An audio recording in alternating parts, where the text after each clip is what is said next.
এইদৰে মই লখিমপুৰলৈ মৰিগাঁৱত লাগি আছোঁ।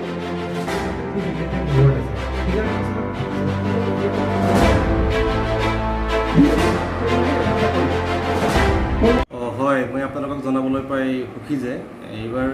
অসম চৰকাৰৰ দ্বাৰা যি 26,000 পোষ্টৰ 3rd গ্ৰেড আৰু 4th গ্ৰেডৰ কাৰণে চাকৰিৰ নিয়োগ দিছিলে, এডভাৰটাইজমেণ্ট দিছিলে, তাৰ প্ৰতি সংগতি ৰাখি পেলাই আমাৰ আজমল ফাউণ্ডেশ্যন আৰু মাৰ্কাজুল মাৰিফ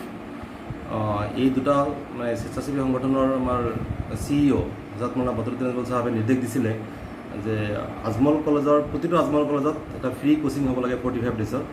চ' ডেট আমাৰ পৰা পাছ কৰি যোৱা ল'ৰা ছোৱালী হওক নাইবা ওচৰে পাজৰে থকা ল'ৰা ছোৱালীবিলাকে যাতে কোচিং লৈ পেলাই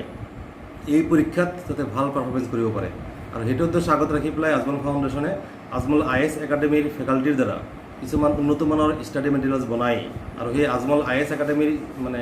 টিচাৰৰ দ্বাৰাই যোৱা সপ্তাহত আমাৰ টিচাৰসকলক মাতি নি পেলাই এদিনীয়া প্ৰশিক্ষণ শিবিৰৰ আয়োজন কৰিছিলে, য'ত খুব ধুনীয়া ধুনীয়া টিপছ শিকাই দিছিলে, চ' ডেট আমাৰ শিক্ষকসকলে আহি পেলাই এই পৰীক্ষাৰ্থীসকলক এটা ভাল টিপছ দি পেলাই অনাগত পৰীক্ষা যাতে ভাল পাৰফৰ্মেঞ্চ কৰিব পাৰে তাৰ কাৰণে ব্যৱস্থা কৰিছিলে। আৰু সেইটো উদ্দেশ্য আগত ৰাখি পেলাই আজি আমি ক্লাছ ষ্টাৰ্ট কৰিলোঁ।